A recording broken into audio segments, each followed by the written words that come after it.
EPFO ने वित्त वर्ष 2023-24 के लिए 8.25% की नई ब्याज दर का भुगतान करना शुरू कर दिया है। हालांकि अभी नई ब्याज दर का भुगतान पीएफ योजना से बाहर निकलने वाले सदस्यों के फाइनल पीएफ सेटलमेंट पर किया जा रहा है। सरकार ने वित्त वर्ष 2023-24 के लिए ईपीएफ पर 8.25% ब्याज को मई में ही मंजूरी दी थी। सर, ईपीएफओ को ब्याज दर तो बढ़ा दी गई है, लेकिन अभी भी हम देख रहे हैं कि बहुत सारे लोग वेट कर रहे हैं, खातों में ब्याज का पैसा नहीं आया है। आखिर में इतना डिले क्यों? ईपीएफओ को अपना ब्याज दर घोषित करने में ही देरी हुई थी और इस पर पिछले 1 साल से मांग भी की जा रही थी। और अभी भी सरकार की बजटीय व्यवस्था इतनी चुस्त नहीं हो पाई है क्योंकि चुनाव की वजह रही है, और इसलिए अभी केवल जो लोग एग्जिट कर रहे हैं उन्हें इसका भुगतान किया जा रहा है, क्योंकि ये माना जा रहा है कि अगर वो एग्जिट कर जाएंगे और उन्हें भुगतान नहीं मिलेगा तो उन्हें दोबारा लेने का कोई विकल्प नहीं बचेगा। तो आमतौर पर ये प्रक्रिया सामान्य से ज़्यादा देरी हो चुकी है। इसलिए जो मौजूदा व्यक्ति हैं जो ईपीएफओ में बने हुए हैं, जिनके अकाउंट्स चल रहे हैं और जिनके पास ईपीएफओ कलेक्शन आ रहे हैं, उन्हें शायद वित्त वर्ष के अंत तक इस ब्याज का भुगतान हो पाएगा।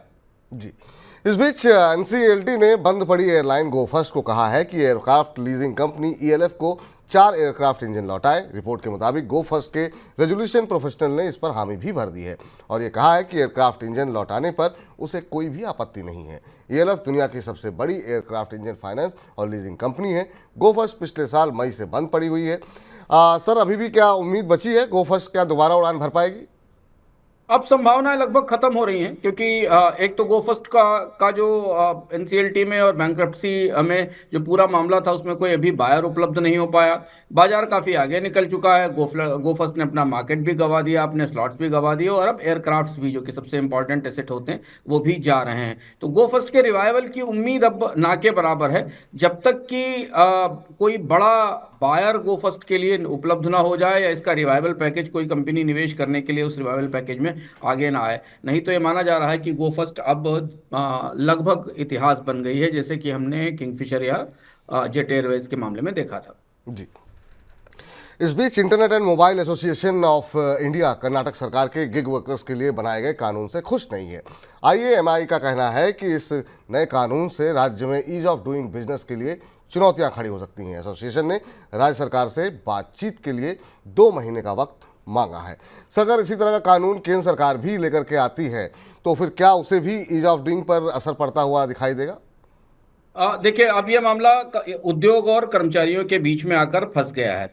सरकार की तरफ से कर्नाटक सरकार, इससे पहले राजस्थान सरकार ने भी किया था। केंद्र सरकार इस बात की तैयारी में है। नीति आयोग भी अपने अलग अलग कार्यक्रमों में ये बात कह चुका है कि गिग वर्कर्स के लिए जॉब सिक्योरिटी, सोशल सिक्योरिटी और इंश्योरेंस, इस तरीके की सुविधाएं उपलब्ध करानी चाहिए। कंपनियां स्वाभाविक सी बात है इसका समर्थन नहीं करेंगी, क्योंकि इससे उनकी लागत में बढ़ोतरी आएगी।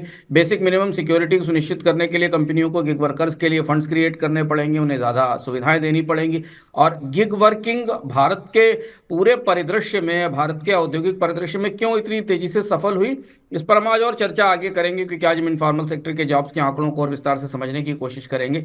गिग वर्कर्स ने आकर कंपनियों की लागत में कमी कर दी, क्योंकि कंपनियां जिस काम के लिए स्थायी कर्मचारियों को रखती थी उससे बेहद कम कीमत पर गिग वर्कर्स को रखा गया। अब ये व्यवस्था उनकी लागत बढ़ाने वाली है, जिससे कि उनकी लागत में बढ़ोतरी होगी गिग वर्कर्स के लिए। तो ये मामला अब उद्योग और सरकार के बीच में खींचतान की वजह बनेगा। लेकिन इससे अलग जो महत्वपूर्ण बात यह है कि गिग वर्कर्स जब भारत में एक बड़ी बड़ी संख्या में हैं और वो उद्योगों को इस बात में उनके कारोबार में मदद कर रहे हैं, तो उन्हें सामाजिक सुरक्षा सुविधाएं तो मिलनी चाहिए।